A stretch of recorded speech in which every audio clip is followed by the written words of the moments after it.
عشق حقیقی کیا ہے؟ کیا واقعی انسان اللہ کو پا سکتا ہے؟ اور کن سٹیجز سے گزر کر انسان اللہ کو پا لیتا ہے؟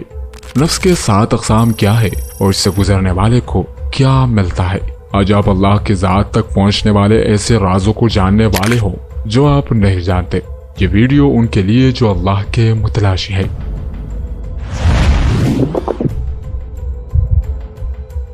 حضرت مولانا جلال الدین رومی رحمۃ اللہ علیہ سے کسی نے پوچھا، حضرت عشق کیا ہے؟ جواب دیا، اس دنیا کے لوگوں کی مثال ایک قندیل کے سامنے 3 پروانوں کی سی ہے۔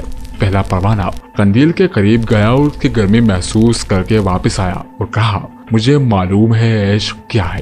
دوسرا پروانہ یوں ہی قندیل کے قریب گیا اور اس کی آگ کو اپنی پروں سے چھو کر واپس آ کر کہا، مجھے معلوم ہے عشق کیا ہے۔ تیسرا پروانہ اپنی جان کی پرواہ کیے بغیر دیوانہ وار قندیل کے آگ میں کودا اور جل کر بھسم ہوا۔ بس وہی اکیلا جانتا تھا کہ عشق کیا ہے۔ عاشق کون ہے جو اللہ کی ذات میں اس طرح گم ہو جائے کہ اپنی ذات اور اپنی مرضی ختم ہو کر وہ اللہ کی مرضی پر اس طرح چلے کہ جس طرح اللہ چاہے۔ وہ عاشق ہے جو بندہ نفس امارہ، نفس لوامہ، نفس ملہمہ، راضیہ، مرضیہ سے گزر کر نفس کاملہ تک پہنچ جائے، وہ اللہ کا اور اللہ اس کا ہو جاتا ہے۔ نفس امارہ پہلا نفس ہے۔ یہ سب سے زیادہ گناہوں کی طرف مائل کرنے اور دنیاوی رغبتوں کی جانب کھینچ لے جانے والا ہے۔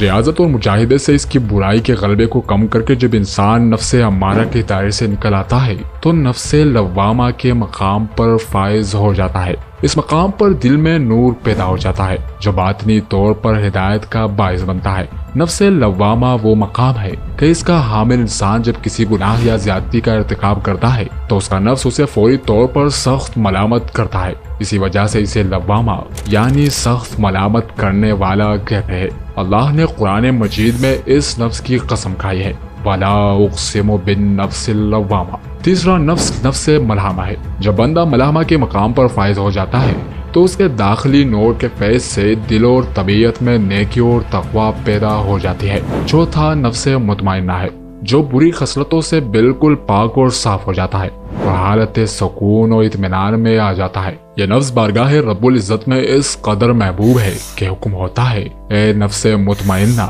اپنے رب کی طرف لوٹا۔ یہ نفس مطمئنہ اولیاء اللہ کا نفس ہے اور یہی ولایت صغریٰ کا مقام ہے۔ اس کے بعد نفس راضیہ، مرضیہ اور کاملہ، یہ سبھی نفس مطمئنہ کی اعلیٰ حالتیں اور صفتیں ہیں۔ اس مقام پر بندہ ہر حال میں اپنے رب سے راضی رہتا ہے۔ ارجعی الی ربک راضیۃ مرضیہ، تو اپنے رب کی طرف اس حال میں لوٹا کہ تو اس کی رضا کا طالب بھی ہو اور اس کی رضا کا مطلوب بھی، گویا اس کی رضا تیری مطلوب ہو اور تیری رضا اس کی مطلوب۔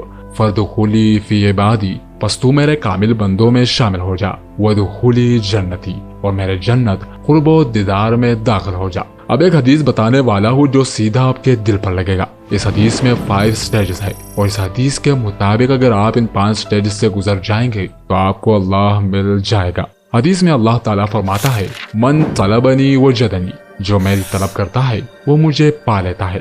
پہلے سٹیج میں طلب کرنا ہے، طلب کیا تو اس نے رزلٹ میں اللہ کو پا لیا۔ جب اللہ کو پا لیا تو پھر اللہ تعالیٰ فرماتا ہے، وَمَنْ وَجَدَنِي عَرَفَنِي، جس نے مجھے پا لیا اس نے مجھے پہچان لیا۔ یعنی کہ سٹیج 1 میں اس نے طلب کیا تو رزلٹ میں اللہ کو پا لیا، اور جب پا لیا تو سٹیج 2 میں اس نے اللہ کو پہچان لیا۔ جب پہچانا تو اس کے بعد اللہ فرماتا ہے، وَمَنْ عَرَفَنِي أَحَبَنِي، جس نے میری پہچان کر لی اس نے مجھے اپنا محبوب بنا لیا۔ یعنی سٹیج 2 میں اسے اللہ سے محبت ہو گئی۔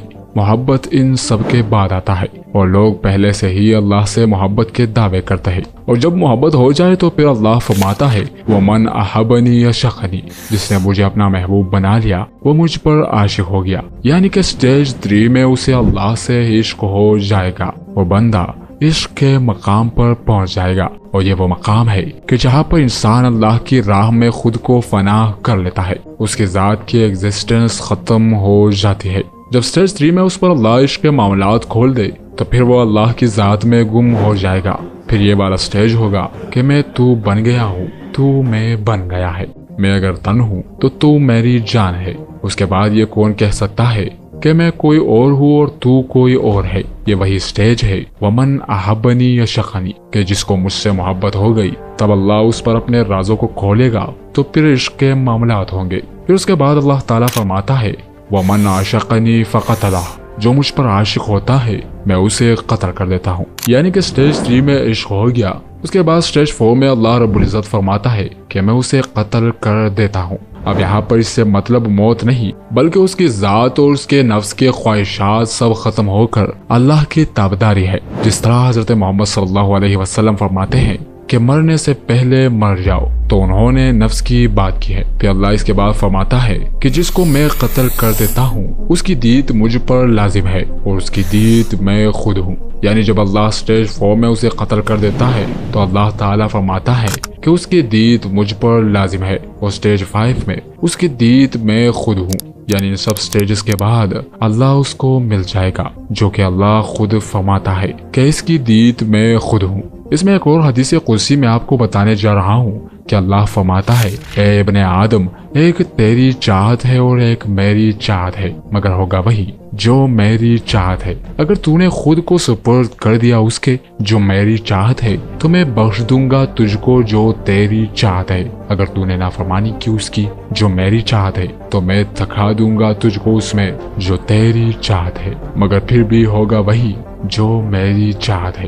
ان سب سٹیجز سے گزرنے کے بعد اس انسان کی ایگزسٹنس ختم ہو جاتی ہے، پھر وہاں پر صرف اللہ کی ذات ایگزسٹ کرتی ہے۔ حدیث قدسی میں بھی اسی کو بیان کیا گیا ہے کہ اللہ فرماتا ہے جب میرا بندہ نوافل کی کثرت کے ساتھ مجھے یاد کرتا ہے، میری طرف آتا ہے، تو پھر ایک وقت ایسا آتا ہے کہ میں اس کے ہاتھ بن جاتا ہوں جس سے وہ پکڑتا ہے، میں اس کی زبان بن جاتا ہوں جس سے وہ بولتا ہے، میں اس کے پاؤں بن جاتا ہوں جس سے وہ چلتا ہے، میں اس کی آنکھ بن جاتا ہوں جس سے وہ دیکھتا ہے۔ تو یہ وہی دیت والا مقام ہے جہاں پر انسان کو اللہ کا ذات مل جاتا ہے۔ سب سے پہلے طلب کیا، پھر اللہ کو پا لیا، پھر پہچان اور پھر محبت، پھر عشق اور اس کے بعد قتل ہونا۔ تو یہ اتنا بڑا سفر ہے اور اتنی بڑی راہ ہے، اور لوگ ڈائریکٹ خود کو عاشق کہتے ہیں۔ جو لوگ یہ کہتے ہیں تو سمجھ جائے وہ جھوٹا ہے، وہ اپنی ذات کا پرچار کرتا ہے۔ اب لوگوں نے یہ سب باتیں سن تو لی، لیکن اس پر عمل آپ خود سے نہیں کر سکتے۔ اس پر عمل کے لیے ایک رہنما کی ضرورت ہوتی ہے جس کے بغیر حقیقت تک پہنچنا ممکن نہیں، بلکہ آپ گمراہ ہو کر غلط راستے پر چلے جاؤ گے۔ اگر کوئی انسان اس راہ پر چلنا شروع کر دے تو اس کے راہ میں سب سے بڑی رکاوٹ اس کا نفس ہوتا ہے۔ نفس کو شکست دینا آسان نہیں، نفس کے ساتھ جو جنگ ہے وہ آخری سانس تک جاری ہے۔ ہمیں حضرت علی رضی اللہ تعالیٰ عنہ کے اس واقعے سے سبق لینا چاہیے۔ ایک دن جنگ میدان میں حضرت علی کرم اللہ وجہ ایک کافر کا سر قلم کرنے والے ہی تھے کہ کافر نے حضرت علی پر تھوک دیا۔ دیکھتے ہی دیکھتے حضرت علی نے اس کافر کو یہ کہہ کر جانے دیا کہ تمہاری اس حرکت پر مجھے غصہ آیا، میں پہلے اللہ کے رضا کے لیے تمہیں قتل کر رہا تھا، لیکن اب اس میں میرا نفس اور غصہ شریک ہوا۔ سب سے پہلے ہمیں اپنے نفس پر غالب آنا ہے۔ اگر نفس پر غالب آ سکتے ہیں تو میدان میں پھر دشمن کو ہرانا کوئی بڑی بات نہیں ہوگی۔ اگر ہمیں اللہ کی ذات تک پہنچنا ہے تو یہ نفس ہمیں اللہ کے ذات تک پہنچنے نہیں دے گا۔ اس پر غالب آئے تو کامیاب ہو جائیں گے۔ آخر میں یہ اشعار عرض کروں گا، تیرے عشق نے مجھ کو مجھی سے چھین لیا، مجھے تیری طلب ہے صرف تیری، جل رہا ہوں شب و روز قرب شدید میں، مجھے تیری طلب ہے صرف تیری۔ معزز ناظرین، ہمیں اس چینل کو آگے بڑھانے میں آپ کی تعاون کی ضرورت ہے۔